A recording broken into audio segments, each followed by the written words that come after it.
After this introduction by Dr. Shukla, I'm actually trembling. What if there is no pin drop silence?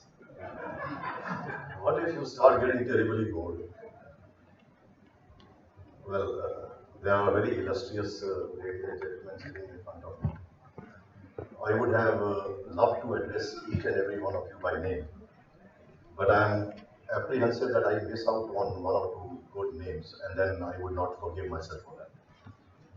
So, all my very dear friends, let me say what an honor it is for me to be standing before you and delivering what is called Dr. Shukla Keynote address.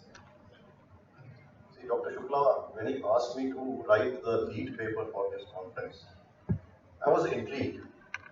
It is a conference of Indian Poultry Science Association.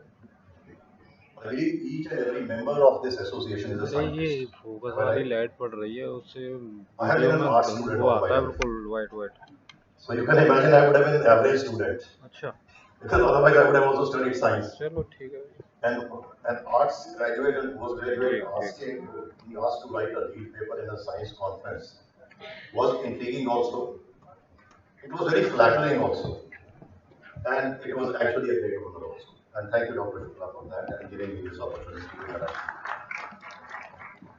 Now, having not studied science, I do not claim to have any knowledge of it.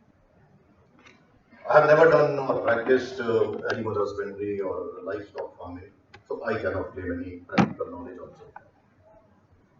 I have just been singularly fortunate that during the course of my journey into the service as an IAS officer, sir there ये came भी a live couple of करना है क्या? occasions ये when the भी live political करना है masters क्या? thought that I was probably ठीक. gaining a very high profile and I needed to be taught a lesson. And if an IAS officer is to be taught a lesson, he is posted in animal husbandry department. So I was posted there, but thank God he gave me some good sense, and maybe my parents gave me good values. I thought, why should I take out my bitterness on the sector which affects the masses of this country, the rural people of this country, and others? A sector which is very critical and important in terms of the development and growth of this country. So I thought, well, I would approach this sector with the same dedication and passion as we tend to approach so-called lucrative postings. But I didn't know much about it. But I was again lucky and fortunate that during this journey, I interacted with illustrious professionals like you. And each and every day and each and every minute of my interaction with you, I learned a lot. Yesterday evening, I had the good fortune of visiting the goat farm. I interacted, not only visited the goat farm, went around and interacted with Dr. Mukul Anand and my team. And I can go back again with a lot of satisfaction that I may not have given you anything during my visit to Mathura, but I am definitely taking something from Mathura in terms of an enhanced knowledge and understanding of this sector. And I promised Dr. Mukul Anand and Sanjay Mukherjee is here, the editor of IPR, that the next article I write will be on goat farming and also what Duvasu is doing as far as goat farming is concerned. So all the ladies and gentlemen out here, I whatever little I know, I owe it to each one of you. Some of you very directly and some of you indirectly. If I say something which is just a repetition of what you already know, kindly bear with me because, well, I'm just reiterating, and I think for the animal husbandry, livestock, poultry, dairy, fishery sector to grow, and more importantly, for the veterinary sciences to be recognized as holding an eminent position in our country, it is very essential that we keep reinforcing certain things so that people understand, especially the large urban middle classes who dictate the policies of this country, understand and appreciate how critical and crucial this sector is. The subject is recent advances in sustainable poultry production for livelihood and nutritional security. Now, before we go on to recent advances, I will not go into the technological advances or scientific advances. I will just go into how the sector is shaping up and developing. and what recent advances mean and what it holds for the future. But for understanding that, let us set the context by understanding how poultry has grown. We, right from childhood, we have been asked this riddle: "Pehle murgi ya anda?" Which came first, chicken or egg? Now, this is a question of mathematicians and statisticians would know. It's a question of infinite relation. You would never get an answer. If it is chicken, then where did it come from? If it is egg, where did it come from? So let us not get into this infinite regression and ask what will come next, chicken or egg, and why not both? That is what our aim should be. Now, what would come next? Famous American author Mark Twain had once said, "Prophecy is a good line of business, but it is full of risks." In the ancient times in Rome, with the Roman armies used to be a soothsayer. The Roman armies with a soothsayer who would carry a few fowls. So the general would ask that soothsayer, the "Soothsayer, tell us, what will be the outcome of the war? Will we win or will we lose?"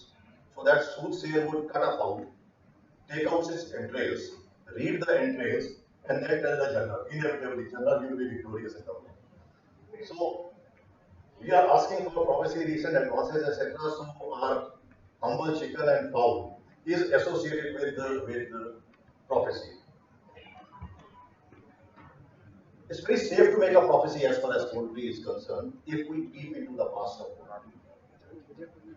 And I'm sure that you asked me, Dr. Shukla, to give a bite to the Duvasu, and they asked me, what does the future hold for poultry? I said, if there is one sector in the entire livestock sector, dairy, fisheries, poultry, etc., the only subsector I can say with certainty, with my little experience having been involved with this as a policymaker, is that future augurs very well for the poultry. And Sanjay, last article we had written this only, that future for poultry is going to be very bright. You see, within the current decade, by the year 2030, maybe earlier than that, we shall have the distinction of being the most populous nation in the world. Well, it's a distinction, all right, but a bit of a dubious distinction. Whether we want this distinction or not is something which can be debated. We already have the biggest rural population in the world. Now, whereas you could look at it as a problem, but having the biggest rural population today and the biggest population in the world in a few years to come also means that we have the biggest consumer base in the world. You see, many times when we discuss the various economic sectors, especially the production centers of the country, we keep getting obsessed with exports, exports, exports. And our policymakers also keep saying, let us try to push exports more. Let us try to enhance exports. Recently, I was just again having this discussion where there are a lot of difference of opinion. That Pradhan Mantri Matsya Sampada Yojana has a target of doubling exports by 2025. Today, exports is somewhere around 50,000 crores. We want exports to be 1 lakh crores. I said, why are you not targeting your own consumer base? You've got such a huge consumer base, and this is what is given. So this is a huge opportunity to reinvent the entire spectrum of how we approach agriculture, which should now be seen not just a means of sustenance and livelihood for the rural population, but as a food production system, which can be a very viable vocation. We've already started talking from food security to nutritional security, livelihoods to economic security. Now let us talk in terms of prosperity through agriculture. And if we talk in terms of prosperity through agriculture, poultry shall be at the forefront, as it has already demonstrated. Poultry shall be at the forefront not only across the world, but more so in India.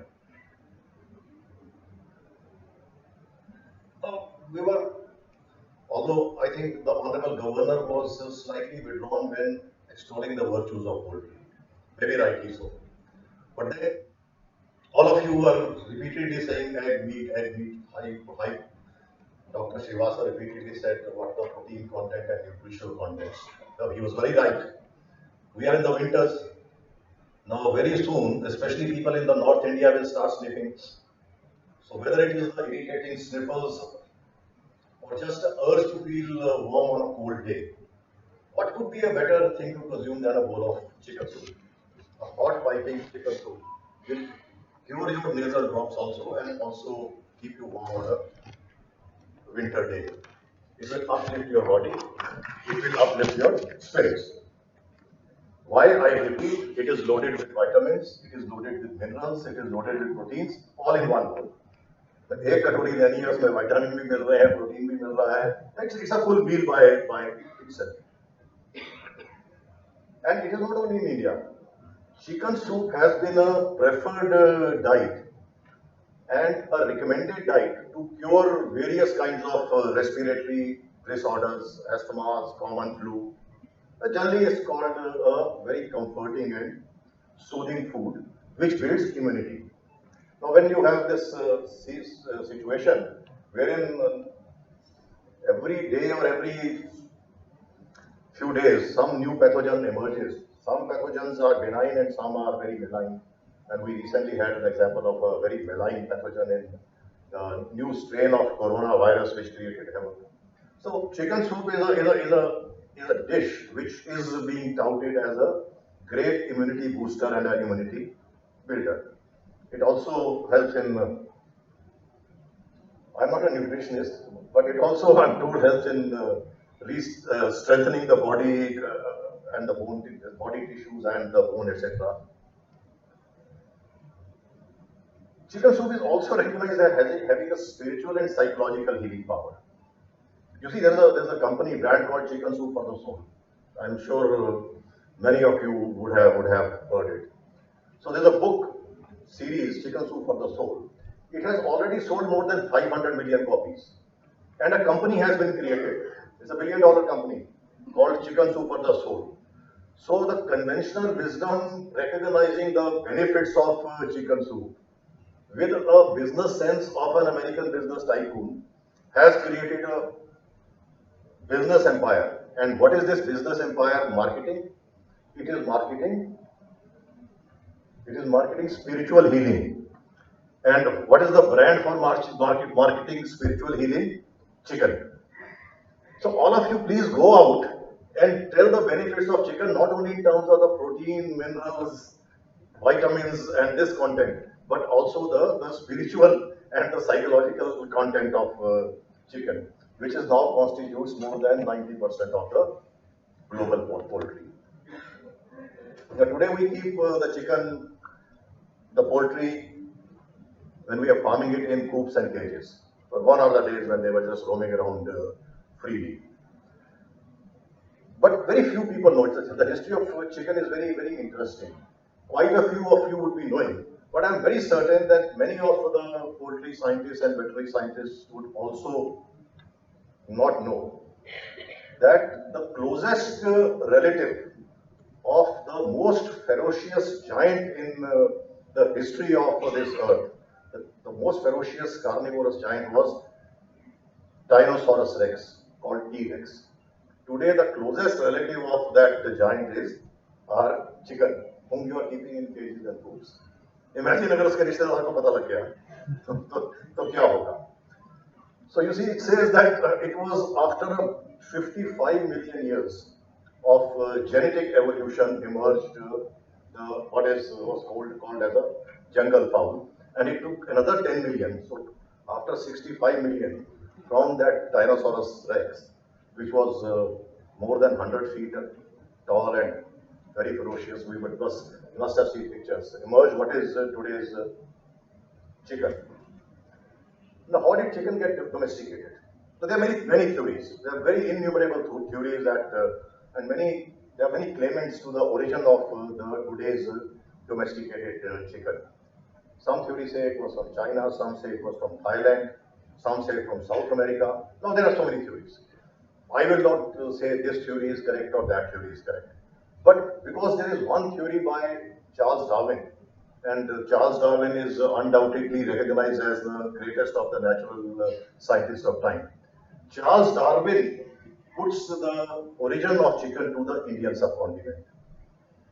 So when it's politically correct these days to go back to the glory of our past, हम आजकल कहते हैं कि हमारा past जो है कितना great था, महान था, ये था. So let us include chicken also in our past.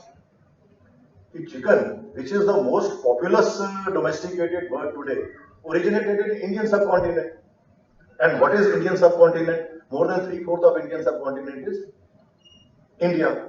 So chicken was originated according to Charles Darwin in the Indian subcontinent, precisely around the Indus Valley, around 7,000 to 8,000 BC. The only other animal which was domesticated before chicken was the dog. Now chicken fowl is by itself not a very migratory bird. It has very short flights. So why, how could from Indian this thing it went all over the world? That's another question people ask. So those were the times when armies would travel, then trade started, etc. So the theory is that chicken originated here, but it did not migrate by itself. It, along with the human migration, then wars, conquests, etc., chicken started traveling from here. And few thousand years down the line, chicken became the most populous bird, most populous all over the world. Now, the earliest motivation to domesticate chicken or the fowl was not food. Earliest motivation was sports, cockfighting. And cockfighting was prevalent all across countries. Again, very interesting. मुर्गे की लड़ाई सिर्फ India में नहीं होती थी. मुर्गे की लड़ाई की स्पोर्ट जो है, it was all across the continents. And slowly, this chicken graduated to becoming symbolic and ceremonial in various religious and cultural beliefs. बड़ी हैरानी की बात है कि आज तो हम प्लेट पर chicken tikka, tandoori chicken etc. we eat. But at one time, chicken was a very revered and respected religious symbols. Ancient Greeks believed that the spirit of the rooster symbolized victory over darkness, manifested by the screeching cry saluting the sun in the morning. सुबह जो मुर्गे की बांग है, तो Greek civilisation में यह विश्वास था कि ये मुर्गे की बांग जो है, ये अंधकार की शक्तियों के ऊपर एक विजय की पताका, विजय की पुकार है. So it was a cry symbolizing victory over the forces of darkness. Chinese believed that chicken or fowl symbolized honesty and discipline. Jewish legends, there are a lot of stories and I have read those stories. They symbolize chicken with courtesy. Vinamrata. Bible refers to it as symbolic of eternal vigil and warding off evil spirits. In Buddhism, it symbolizes non-material desires, while Zoroastrians consider it to be a very benign spirit. For Egyptians, chicken was a symbol of nurturance and fertility, especially when it came to predicting the outcome of war. Now, if you don't believe all these stories and say, okay, I'm just making up these stories of Egyptian and we don't have time to read Egyptian and Greek civilization, etc., let us come to Hinduism. Lord Murugan's flag has found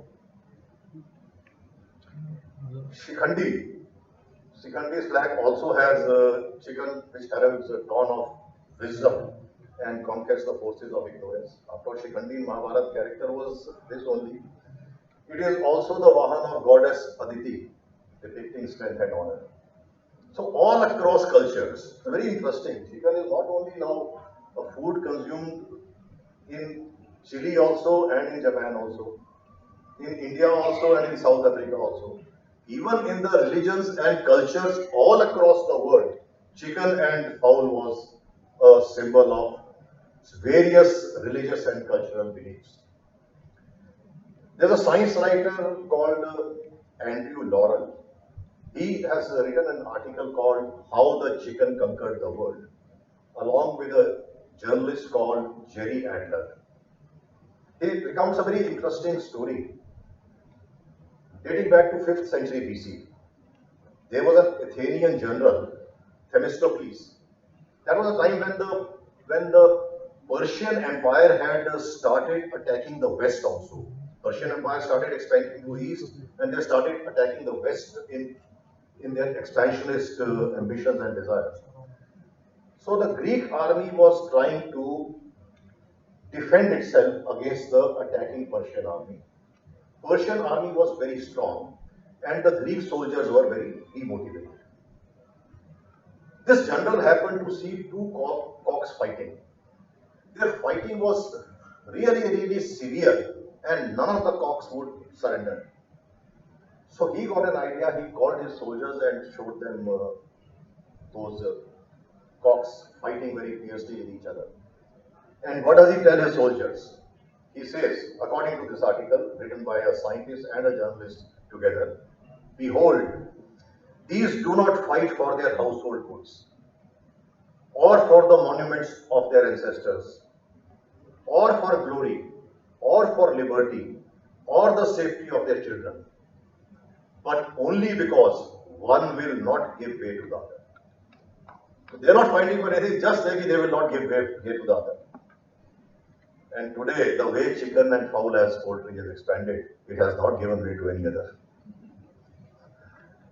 The spectacle of this cockfight and its message delivered by the leader inspired the Greeks, and they fought valiantly and repulsed the invading Persian army, and thus putting an end to the westward expansion of Persia. So chicken changed the history of the world. Persian Empire could only expand eastward, they could not expand westward. Think what would have happened had Persia expanded westward. The whole westward would have looked like Iran today.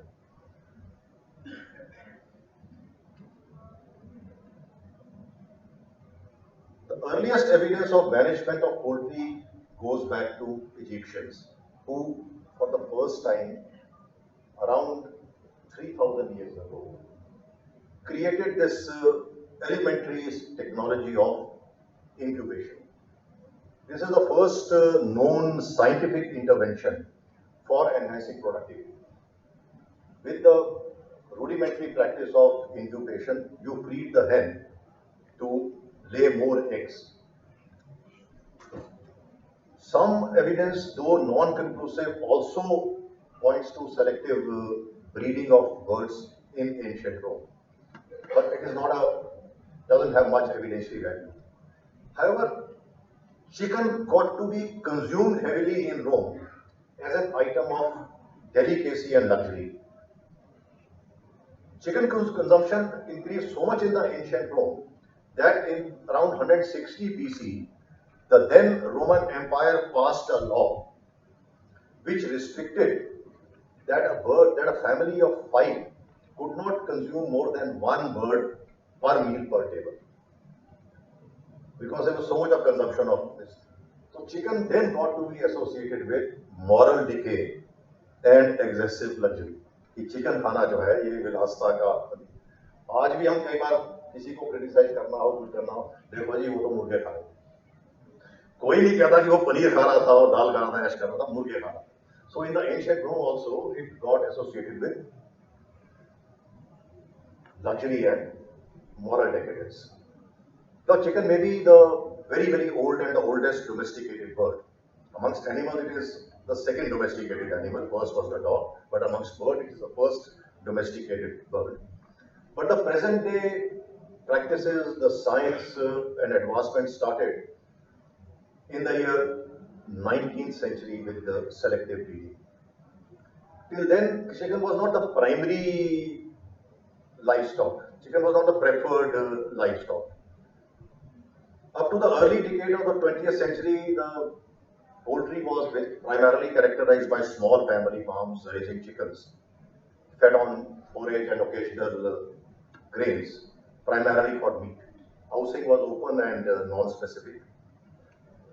It is the year 1926 when the advent of commercial broiler industry started, with one lady called Mrs. Wilbur Steele of Delaware, United States of America, when for the first time she raised 500 birds, only for meat. This is how the modern day broiler industry started.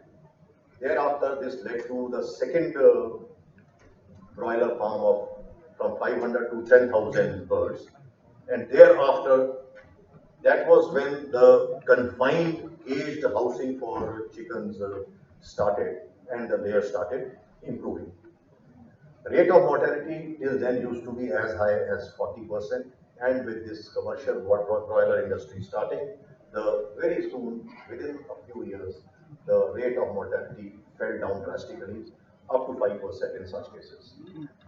Now, size of the chicken is much smaller. People realize, the farmers realize that because of only because the size was small, it was very much easier to manage and much easier to farm. So it gained very wide adoption in livestock farming. And once livestock farming, once poultry farming gained acceptance, thereafter started the ancillaries of hatcheries and feed manufacturing units. And from being a luxury food, it started graduating into a regular staple diet and regular staple food in many parts. But what really revolutionized the poultry industry was the sudden improvement in the refrigeration technology in the 1950s. In the 1950s, the refrigeration was there. Refrigeration was again a very old technology and old practice. But the advanced science of refrigeration grew in leaps and bounds with certain important technological interventions in the 1950s. And in the 1950s, there was all across the world, there was an exponential increase in the demand for refrigerators, both domestic and commercial. Now, this development was a boon for the poultry. The refrigeration technology में advancement हुआ, and suddenly there was a boom in refrigeration, so it led to a boom as far as the poultry industry is concerned. And there was a certain surging demand, and this surging demand led to what are today's intensive production systems. Intensive production systems are related to the development and growth of the demand for refrigeration. It has always been an upward growth since then. Please note, since 1950 onwards, poultry growth has always been upward in each and every part of the world. There has been not any instance wherein you could say that poultry dipped. And there is no other sector of agriculture or livestock or subsector of livestock wherein you can say that the trajectory has always been up. The graph, even if going up, at periodical intervals would either flatten or dip a bit again to come up. Now this descendant of that giant T-Rex is now the most populous farm animal. No animal is farmed as much as this. And thereafter, after 1950 onwards, fragmented family farms, standalone farms started becoming a highly vertically integrated businesses all across the world. When we take great pride in the fact that unlike the various other sectors, poultry industry in our country is integrated and organized. Kindly note, while we can pat ourselves on the back for this integration and organization, by its nature, poultry was one of the first sectors. You had asked me to give distance. Poultry was the first subsector of agriculture and livestock which started getting integrated all over the world. Now, there have been original crises and hiccups. We had avian influenza, we had the SARS issue, now we had the very most serious and the devastating pandemic of the recent times, which caused a lot of disruptions. Despite that, poultry has always had a smooth run. The damage done by corona virus and the COVID situation to poultry industry was extremely severe. And in fact, Dr. Shukla, you will remember, we together did some research on this, and wrote an article on also that we were not forcing that the poultry would be able to. And the first time in my life, I became pessimistic about this. That it will take years for the poultry to come back or hit back, but it was a matter of few months. It was a matter of few months that it hit back. Poultry was not so much a victim of avian influenza or SARS or COVID. Poultry was more a victim of ignorance. It was more a notice of ignorance. I remember I wrote both in English and Hindi that fear ignorance, not bird flu. शत्रु अज्ञानता है, bird flu नहीं. Now this is what you and I have to repeatedly do. You more than I. You are the backbone of the industry. You are the backbone of poultry. Plus, you are scientists. You are professionals. When you speak or you say, you can speak with the authority of science and your education and your profession behind it. When I speak through the head. Because I'm a doctor, all right. But doctor to सिफारशी हूँ ना मैं. I'm not a doctor who has studied hard and earned that doctorate by producing a thesis or anything. I've just earned my doctorate by the goodwill of my friends like you who are sitting and listening patiently and with pin drop silence. Okay. While disease outbreaks, sanitary restrictions, trade policies impact the evolution and dynamics of the world meat market. Interestingly, poultry responds more quickly than market leaders. But this is also on account of shorter production cycles. You have an inherent advantage of shorter production cycles as compared to other livestock. Regular improvement in genetics, which is not there in so much in other sectors. Yesterday when we were going to the goat farming, we were repeatedly talking in terms of improved breeds. This is what the Honorable Governor was also mentioned. But it is like, this is something you have to tell, okay, I'm working on improving the breed of cattle, improving the breed of goat. We hardly ever hear anyone, okay, I'm done this improvement in the breed of poultry, because it is happening on a regular basis. So this is what the science should be doing.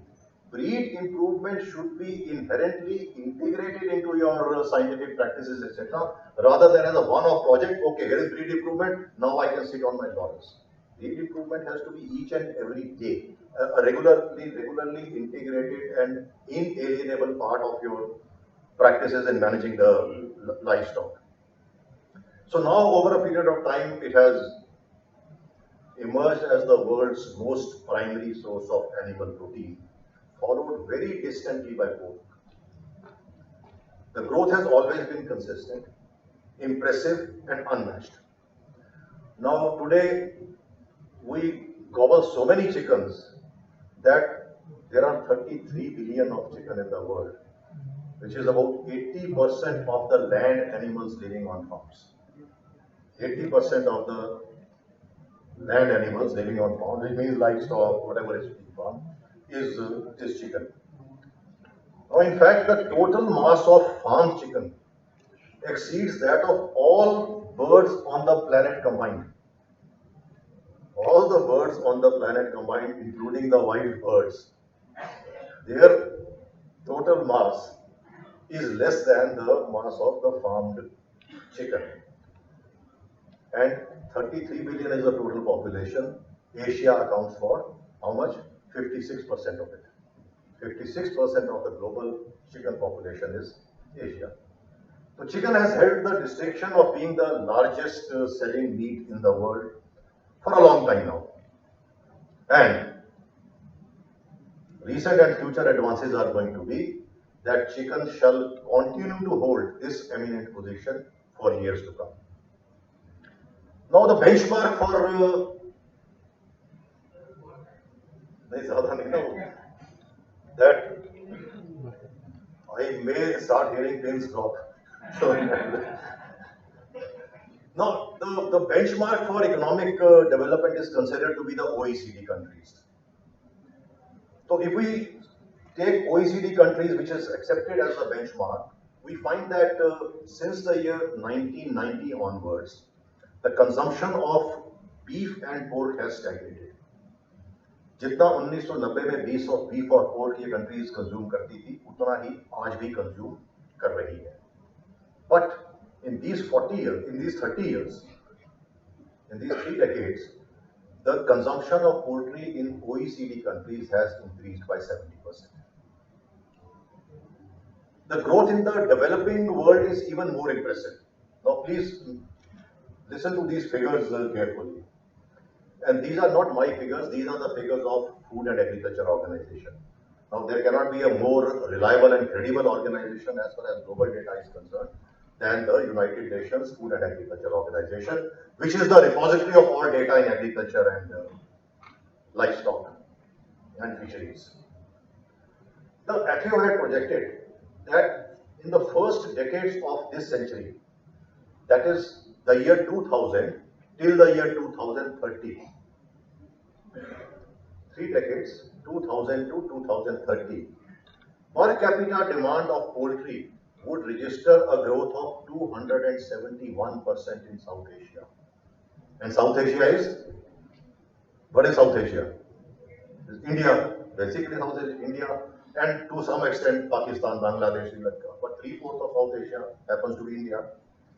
271% growth in 3 decades in South Asia, 116% in Eastern Europe and Central Asia, 97% in Middle East and North America, 91% in East Asia and the Pacific. So this is the level of growth of poultry in 3 decades in different regions, and South Asia is not only leading, it is 271%. The second one being 116%. Look at the huge gap. I'll come back to what I said earlier. We'll be most populous, but we're also the biggest consumer base. So the future, the present demand, the future demand, and the future markets and consumers are going to be here. And this is what we must keep in mind when we are developing any policies and strategies for poultry development. It has already come to comprise more than 37% of the total global meat production is poultry. Now, should it be very difficult against this background to visualize what the future of poultry would look like? Now, am I being a bit preposterous in making a statement that, well, in poultry you can make a prophecy that future augurs well? So this is what the background is, and this figures, etc. I have not. Please believe me. When I was secretary of the department, Dr. Kamna would bear me out, or joint secretary. At times I did have to cook figures under some pressure, but I am no under such pressure now. And these are figures which are not my figures. These are the figures of Food and Agriculture Organization, or figures which or figures and information which eminent scientists and professionals like you have given. There's a much higher level and a better level of research and development than other livestock in poultry. So that is why the scientific selective breeding programs, which have vastly improved productivity, are more pronounced in poultry than say cattle, buffalo, or aquaculture or any other sector. This has also resulted in improved farming practices and, importantly, very robust health and disease management regimes. Health and disease management in cattle, goat, other things is sadly wanting. Now, Honorable Governor also mentioned this lumpy skin disease. Not only, it's a matter of concern that not only were we caught napping, once we realized the extent and the gravity of this disease, we did not really know how to react, and our reactions were knee-jerk. But generally, by and large, the health management protocols, the disease management system and protocols are much better and much stronger in poultry. And the selective breeding has really done wonders in poultry all over the world. There's a study of the Canadian University of Alberta, which did a study over 56 days over a chicken. And the study it said that in till the 1950s, late 50s and 60s, a chicken which had a size, which had a body weight of about 900 grams, and by the year 2005, it had gained a body weight of 4.5. through this selective breeding and interventions. Now, with such a big productivity gains which are possible in poultry, it is no wonder that it dominates the rest of the birds on the planet, and it shall continue to dominate because we are not seeing this level of intervention, scientific management, breed improvement, health regimes in any other sector of the livestock as we are seeing in poultry. As we mentioned earlier, this is the only sector which is really vertically organized and integrated. So, no doubt and no wonder that industrial production systems dominate most of the meat and egg markets and egg production. So, it's amenable to large scale production. Now, we may be the biggest milk producer in the world by leaps and bounds, but our entire milk industry and the milk sector is fragmented and disorganized. The only organization is in the form of cooperatives, and cooperatives also, barring a few shining examples like the Amul or the Gujarat or say Nandini and few others are very loose cooperatives. We can hardly call them cooperatives. Only thing is there's a little bit of price protection which the farmer gets. Apart from that, he doesn't get any inputs, etc. Unlike poultry, where the integration is such that even the benefit of improved breeds, improved feeds, improved practices does flow in some, although there are aberrations, there are serious aberrations, but at least in the system it does flow to everyone. So because of this amenability to mass industrial production, poultry meat has also come to be cheaper than other meats. Yesterday we were discussing this economics of because Dr. Mukul was trying to explain to me the genetics and how things. I said I don't understand this. These are very heavy words. You just tell me I am a farmer. I have got this much land. I want to keep books. So what should I do? You explain to me economics की मेरी जेब से 100 रुपया जाएगा मुझे कितना पैसा मिलेगा कितनी देर बाद मिलेगा. So and why does that consume then we suddenly decided the way the meat is priced in the market. It is very difficult for the farmer to be able to procure a goat and then sell it at a rate wherein he could actually get a return, whereas consumer pays heavily. The advantage of poultry meat is also this, that because of industrialized, integrated mass production, the meat is cheaper than others. And input costs also, because of the high feed conversion rates and the rapid rate of reproduction, it helps in managing the markets in terms of affordability. So no wonder that the per capita consumption of global meat, whereas has grown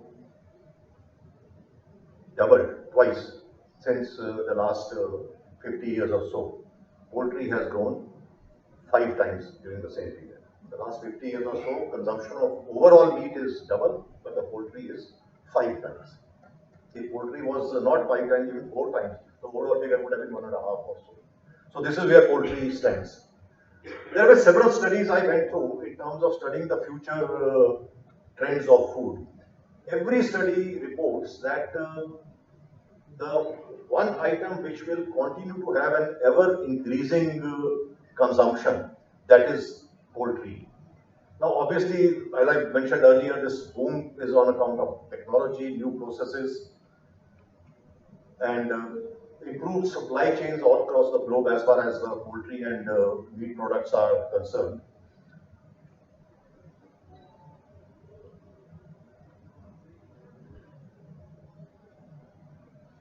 You see, I'm taking pauses because we were discussing in terms of the integration of poultry. Now, as I said, our integration may be very faulty integration, because many times it is more of a contract farming than actually integration. But theoretically speaking, even in our contract farming, the contract farmer is in fact attached and a part of both the production chain and the supply chain, with the result that he may be getting lesser than what his due is, but at the same time, as far as the economics of his poultry farming is concerned, that does not get very adversely affected as for him to be looking for alternatives. he is integrated both ways. He is integrated with the production chain also in terms of the inputs he requires, in terms of the breeds he requires, in terms of the management inputs he requires, and he is integrated into the end product supply chain in the market is also. Now, we've also already discussed, and Dr. Srivastav also elaborated on the importance of the poultry sector as far as the food safety and nutrition is concerned. We've also discussed how it is emerging as the fastest growing subsector. Dr. Shukla, you mentioned in terms of that poultry has the highest growth rate all through. Now, the projections again are that today the market value of poultry stands at around 311 billion US dollars. Sorry, 323 billion US dollars, growing at a compound annual growth rate of 3.8%. And by the year 2025, this is the OECD FAO study. Again, not my study, it is OECD and FAO, they bring out a food outlook. By 2025, it is going to be around 423 billion US dollars. This will be the market size of the poultry. But here I just take a pause. You see, everyone we are talking, we get obsessed with growth rate. We are growing at 8%, we are growing at 6%. We are the biggest egg producer, we are biggest this. Why are we so obsessed with numbers? Why don't we not talk of growth rate in terms of value? This is what this study is doing here. It is talking in terms of value. I wish I could, because I have my commitment and I have to rush back. I would be very interested in hearing Suresh's talk, because I was very impressed with the title. And that is what we should be looking at. How to earn 150 to 200 rupees per bird. Had he said how to earn 15 to 20 rupees per bird, that itself would have been impressive. एक मुर्गी के 15 या 20 रुपए ज़्यादा मिले, वो that itself is a very good thing. But he is going to talk about 150 to 200 rupees. So please share your presentation with me. I may think of switching professions.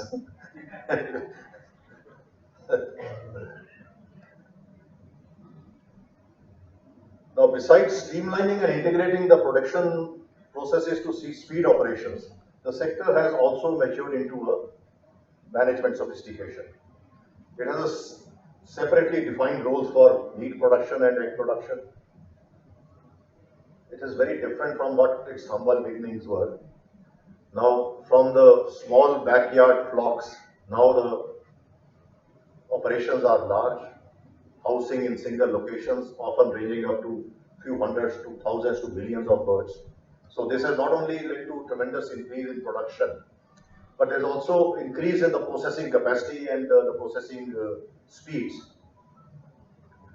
Now, benefiting from these ongoing changes in the lifestyle and eating habits, by the end of this decade, poultry meat is expected to represent 41% of all protein from meat sources.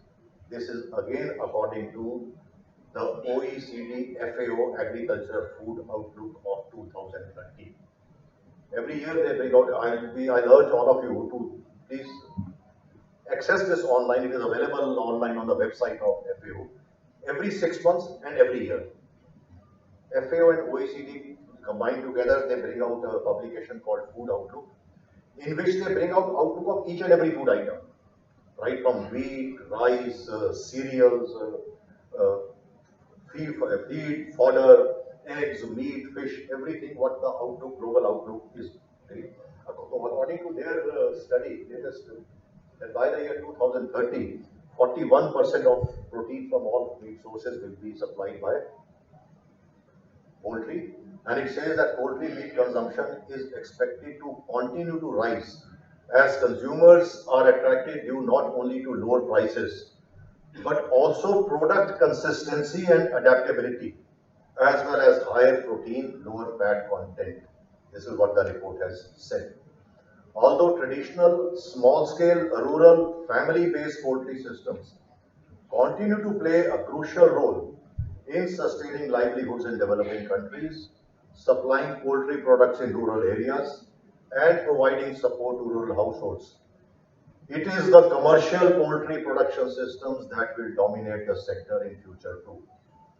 So what this forecast is saying is, while it is recognizing the importance for the small scale backyard poultry sector, but that sector is not going to take over or dominate.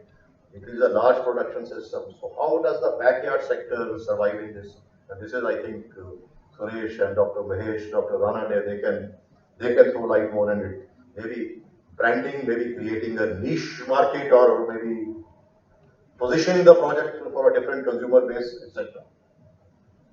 The Indian poultry industry too is poised to benefit from these ongoing changes in lifestyle in general and eating habits in particular. Our poultry market is today worth 1,75,000 crores. It was 2018 figures actually. But by the end of next year, it is projected to reach 4,34,000 crores at a CAGR of 16% during a period of 5 years. The government data says that today we produce 122 billion eggs. This is a figure which Dr. Srivastav also quoted. But this figure is likely to reach 136 billion next year. Although it's a very, very ambitious target. But generally, if you see the growth rate in the egg and the poultry meat production, they have been consistently growing between 6 to 9%. Latest figure is 6% for eggs and 9% for poultry meat. This is despite the disruption and the shutdown caused by the COVID pandemic. But however, as I mentioned earlier, the way the poultry bounced back is very, very impressive and unbelievable. Perhaps this was made possible by the organized and integrated structure of the industry, which has given the poultry sector a very strong inherent resilience against these adversities. And interestingly, when all this COVID pandemic disruptions happen, and wherever this disruption has happened, poultry sector has not been as dependent upon the government as other sectors. I recollect during my time, it was very, very rarely that the poultry industry would be coming to the government for interventions, except maybe because when there was some issue of price of the grains and soya and other things. You see, if you bear look at the following performance figures over the past 2 decades of the century, beginning 2000, would further illustrate the performance of poultry against other subsets. I'll just wind up in the next 5 minutes. From the year 2000 onwards, till the current year, as we are standing here today, the food-based production, the primary focus of agriculture, and the resultant infusion of government investment. The entire focus, the bulk of the focus of government historically until date has been on the production of food grains. And even today, the bulk of the public investment and the budgetary investment is in food grains. So in the current century, till now, that is for the last 22 years, the increase in the growth of food production, food grain production has been 56%. And the growth of poultry in these 22 years has been 500%.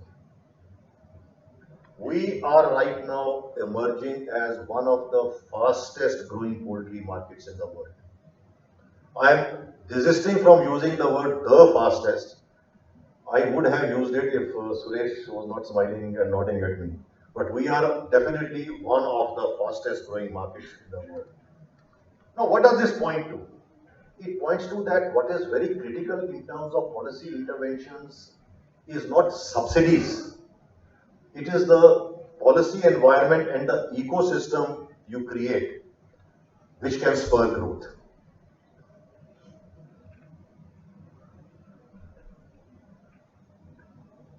Now, I think Dr. Retd mentioned in terms of the challenges which we have in the poultry sector.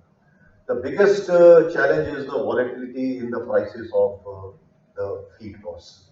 There is so much of volatility that it upsets the economics and the budgetary balance of the players in the poultry markets. Because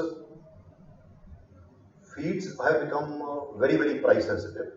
And if the feed is price sensitive, it being the biggest input cost, your poultry becomes highly sensitive to the market fluctuations.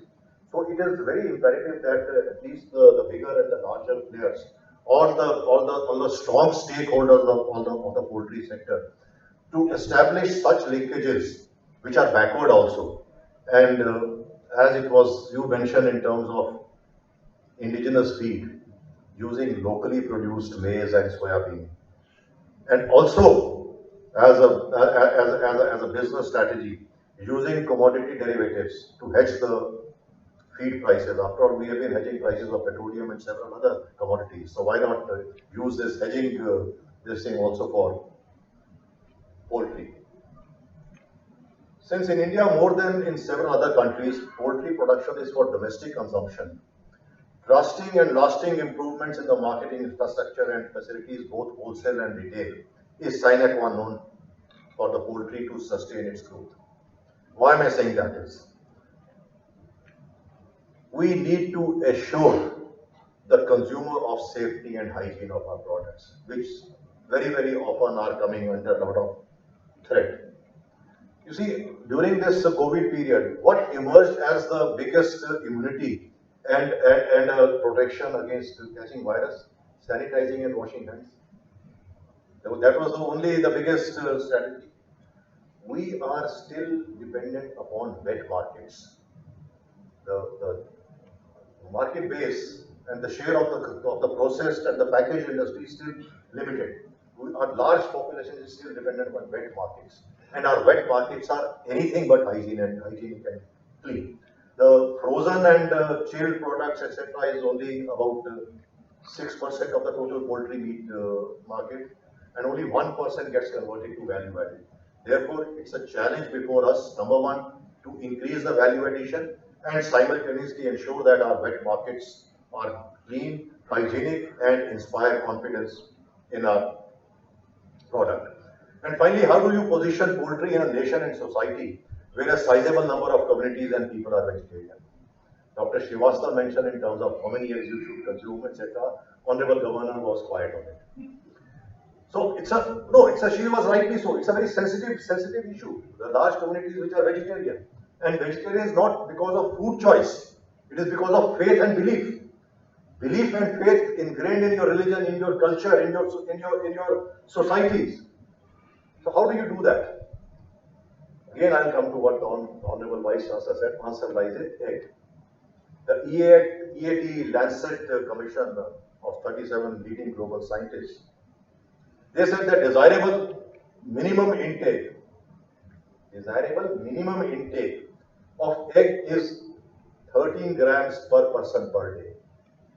In contrast, we stand at 4 grams in rural areas and 7 grams in urban areas. Again, I'm saying it is a minimum. It is not the ideal. Now, how do we convince our humongous vegetarian population to at least eat egg? Convincing them to eat poultry, meat, may be a bit more difficult, but I'm sure we can convince them to eat egg.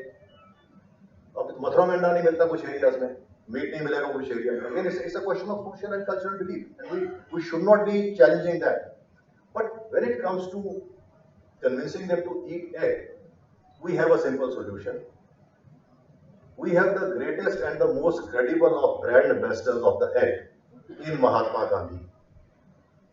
Mahatma Gandhi wrote a monograph in 1942 titled Key to Health. In this monograph, Key to Health, written in 1942, the Mahatma writes, quote, eggs are regarded by the layman as flesh food. In reality, they are not. What does the Mahatma say? Eggs are regarded by the layman as flesh food. In reality, they are not. A sterile egg never evolves into a chick. Therefore, he who can take milk should have no objection to take sterile eggs. Gandhi ji ने कहा था, जो दूध P सकता है, उसे अंडा खाने में कोई भी आपत्ति नहीं होनी चाहिए. So we have the greatest brand ambassador for that. And there is a unique word in English which is created in India only. It is called vegetarian. Vegetarian is a word which is, so we should tell people that vegetarian is a synonym of vegetarian. That vegetarian means vegetarian because egg is vegetarian. ये मैं नहीं कह रहा, ये महात्मा गांधी जी ने कहा था। और महात्मा गांधी ने कब कहा था? 1942 के मोनोग्राफ में, which is titled key to health. Please universities like you, professors like you, इसको कोड को कहीं छपवाइए और हर जगह इसको प्रचार और प्रसार कीजिए। There was a science fiction serial in American TV 60 years ago. It was called The Jetsons. So in that, one of the episodes, the Jetsons, they are imagining the future, and that people in future would be eating meals in pills. They had predicted. अब 60 साल हो गए हैं, that has not come to that. People have not started eating pills, but they have started eating poultry more. So my, again, advances prediction is that for the next 60 years also, people will not eat pills. The prediction of Jetsons will not come true, but prediction we are making today, that in the next 60 years, people will continue to eat poultry and eat more and more poultry. Chicken will continue to roost, and more importantly, continue to comfort us and soothe our body and soul. Through our palate, of course. Body और soul को अपने मुंह में ज़बान में test देने के बाद ही करेगा. So let us savor the taste of poultry. You see, we all see that apart from its culinary preeminence, chicken also retains its cultural symbol even today. It was not during the ancient Roman times or the times of Mahabharata or our religious beliefs. Even today, chicken, apart from being a very healthy, nutritional food, retains a cultural symbol. हमने chicken soup for the soul की बात तो कर ली. Jack Canfield is the motivational speaker who started it and made a big company. But let us go to the Foreign Secretary of United Kingdom. When I say Foreign Secretary of United Kingdom, it means the Foreign Minister of United Kingdom. So there is a think tank in America, in United Kingdom, in England, called the Social Market Foundation. It's a very highly respected cross-party think tank. हर एक party के जो बुद्धिजीवी लोग हैं, intellectuals of all political parties, all ideologies, everything. So they invited the then Foreign Secretary, the Foreign Minister of United Kingdom, Robin Cook, to address them. He made a speech on that occasion, and that speech has now gone down history as the Chicken Tikka Masala speech. So this speech का नाम ही है Chicken Tikka Masala speech. Choosing this most popular cuisine amongst the Britons to symbolize his nation's commitment to multiculturalism, Robin Cook in his speech said, what did he say? That Chicken Tikka Masala is a perfect illustration of the way Britain absorbs and adapts external influences. Chicken tikka is an Indian dish. The masala sauce was added to satisfy the desire of the British people to have their meat served in gravy. So even a marinated and grilled square chicken is projected as a mascot of globalization. It has got added to Caesar salad.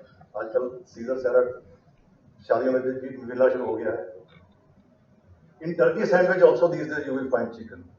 So this reaffirms our sentiments and reaffirms chicken's unsung contribution not only to food and nutrition but also to global harmony. Thank you for your patience, ladies and gentlemen.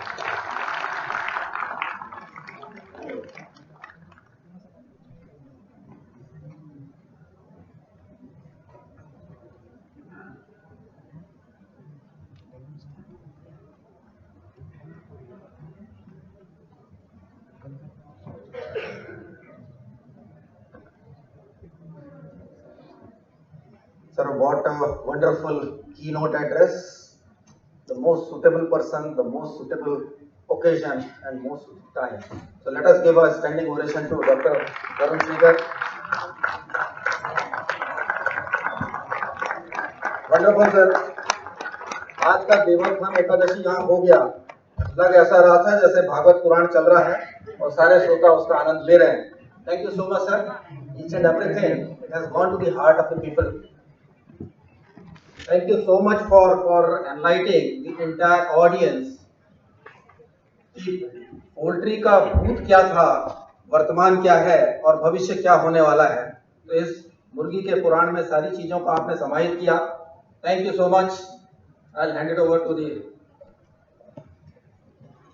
Thank you, sir.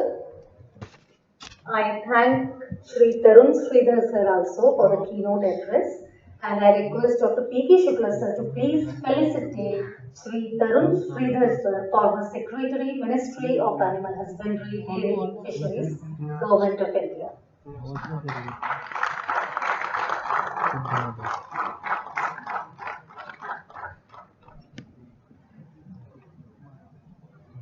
ये पूरा लेके मुझे ऐसे हटा तुम रखो ना इसको रखो फिर रखो इससे और निकाल दूंगा तो इससे तो पकड़ो तुम इसको पकड़ो तो इसको सही लगा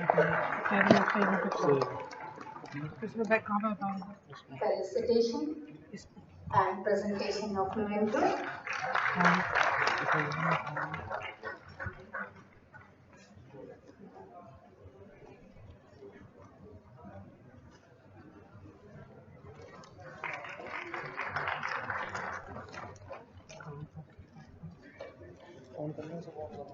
Thank you, sir. Now we will have a break for the lunch. Yes.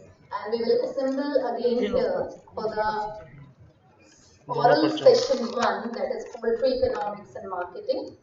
And I request all the delegates for the poster sessions S1, S3 and S4 to please display your posters outside the auditorium in the gallery. Thank you. We have made all the markings outside in the gallery, so please stick to that markings to avoid any confusions. Okay, thank you.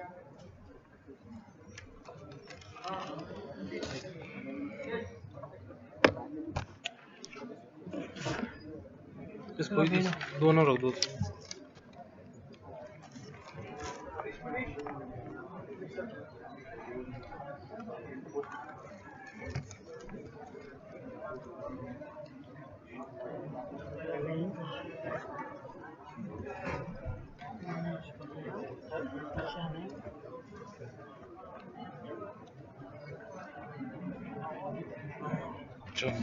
इसको mute कर दो